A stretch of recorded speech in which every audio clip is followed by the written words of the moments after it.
잠언 18장 18절부터 24절을 가지고 말씀드리겠습니다. 18절에 제비를 뽑으면 다툼이 끝나고 강한 사람들 사이에 논쟁이 판가름 난다고 했습니다. 고대 근동에서는 결정하기 어려운 경우나 강력한 세력을 가진 자들 사이에 논쟁을 종결시킬 때에 제비 뽑기로 결정했습니다. 제비 뽑기의 결과가 하나님의 절대 주권과 섭리에 의해서 결정된다고 믿었습니다.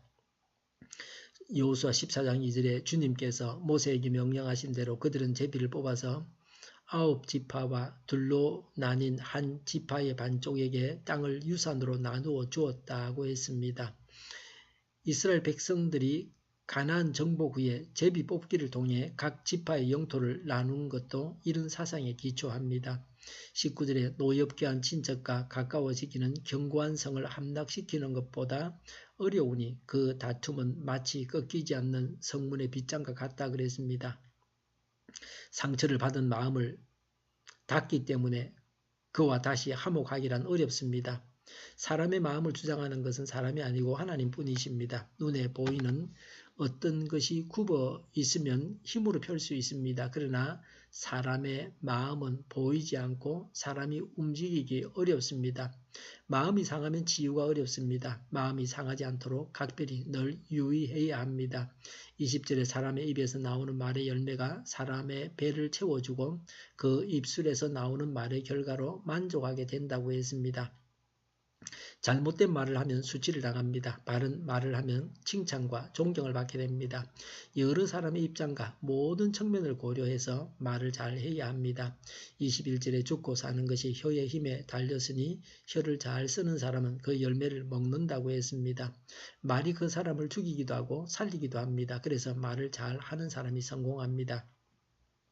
예수님은 마태복음 12장 36절 37절에서 내가 너희에게 말한다. 사람들은 심판날에 자기가 말한 온갖 쓸데없는 말을 해명해야 할 것이다.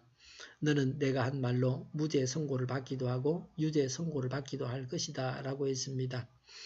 22절에 아내를 맞이한 사람은 복을 찾은 사람이요 주님으로부터 은총을 받은 사람이다 라고 했습니다.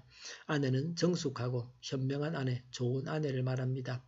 결혼을 하려고 해도 하지 못하는 사람은 불행합니다. 아내를 소중하게 생각해야 합니다. 남편을 소중하게 생각해야 합니다. 혼인하는 은총을 받아서 결혼할 수 있었습니다. 23절에 가난한 사람은 간절한 말로 구걸하지만 부유한 사람은 엄한 말로 대답한다 라고 했습니다. 현실적으로 가난한 자는 약자입니다. 당할 수밖에 없습니다. 가지고 있는 사람은 강자요 당당합니다. 인간사에서 갑을관계가 이렇게 형성되어집니다. 베트남에 가서 박물관에서 호치민과 모택동이 악수하는 사진을 봤습니다. 아마 전쟁 중에 찍은 것으로 보입니다. 나이는 호치민이 더 많습니다. 그런데 호치민은 비굴해 보이고 모택동은 풍채도 있고 당당했습니다. 중국이 베트남을 지원해주는 입장이었고 호치민은 도움을 받을 때였습니다. 많은 것을 소유하였다고 교만하지 말아야 합니다. 영적으로든지 육적으로든지 소유한 사람은 겸손해야 합니다. 불신 세상에 대해서는 하나님을 믿는 사람답게 당당해야 합니다. 24절에 친구를 많이 둔 사람은 해를 입기도 하지만 동기간보다 더 가까운 친구도 있다고 했습니다. 친구가 많다고 해서 좋은 것은 아닙니다. 친구 중에는 해가 되는 친구도 있습니다. 비록 수가 적어도 참된 친구는 형제보다 더 친밀할 수 있습니다. 고민을 이야기할 수 있고 진실한 충고를 해주어서 의의 길로 인도합니다. 어떤 사람은 부동산을 친구 이름으로 사놓고 은행에 빚을 얻어가지고 망하게 되었습니다. 친구의 집까지 날아가게 했습니다. 친구는 자기 이름으로 부동산을 샀다고 좋아하지만 그 일로 인해서 빚더미에 앉게 되었습니다. 어떤 친구가 와서 밤새 술을 마십니다. 술로 몸이 상해서 죽어가는 사람에게 술을 더 먹여가지고 친구를 죽여놓습니다. 술 친구는 좋은 게 아닙니다. 술 친구를 집에까지 불러들여가지고 부인에게 안주거리를 장만해내라고 합니다. 아이들은 아빠 친구들이 술 먹고 술 조정하고 할 소리 못할 소리 하는 것을 다 듣습니다. 아빠가 술 친구하고 싸우는 것까지 다 보아야 됩니다. 이런 사람은 아내를 접대부로 만들고 자기 집은 주막으로 만듭니다. 술 주정하는 사람이 한 사람만 가정 안에 있어도 가정의 평화가 깨어집니다. 성도는 오직 성령에만 취하고 술에 취해서는 안 됩니다.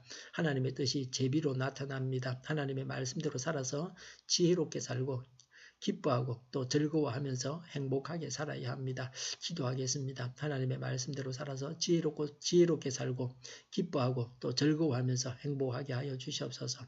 주일을 잘 준비하고 내일은 하나님 앞에 아름다운 예배를 드리게 하여 주시옵소서. 우리 동일교회가 만구는 집 하게 하여 주시옵소서. 예수 이름으로 명하노니 모든 병만은 물러가고 몸의 모든 부분들은 온전하게 될지어다. 신유의 기적을 베푸셔서 지금도 저희의 질병을 고쳐주시옵소서. 저희와 교회와의 나라의 민족을 불쌍히 여겨주시옵소서. 독재 정권이 무너지고 평화 통일을 이루고 민족 번영의 길로 나아가게 하여 주시옵소서. 전쟁 위험이 사라지게 하시며 북한의 핵 문제를 해결하여 주시옵소서. 신앙의 자유를 누리며 살게 하여 주시옵소서. 하나님을 대적하는 세력들이 바로 망하게 하여 주시옵소서. 국회와 정부가 하나님이 기뻐하시는 법만을 만들게 하시며 반성경적인 모든 법과 내기와 영들이 지구상에서 즉시 철폐되게 하여 주시옵소서. 대통령이 통치를 잘하게 하시며 진일이 나지 않게 하시며 출산율이 올라가게 하시며 자녀를 낳고 살만한 나라가 되게 하여 주시옵소서. 에너지 정책, 재활용품 정책을 제대로 세워서 집행하게 하여 주시옵소서. 늘 맑은 공기를 마실 수 있게 하여 주시옵소서. 오늘도 성령님을 따라서 최고의 삶, 복된 삶을 살게 하여 주시옵소서. 감사와 찬양을 주님께 돌려드리며 예수님의 이름으로 기도하옵나이다. 아멘.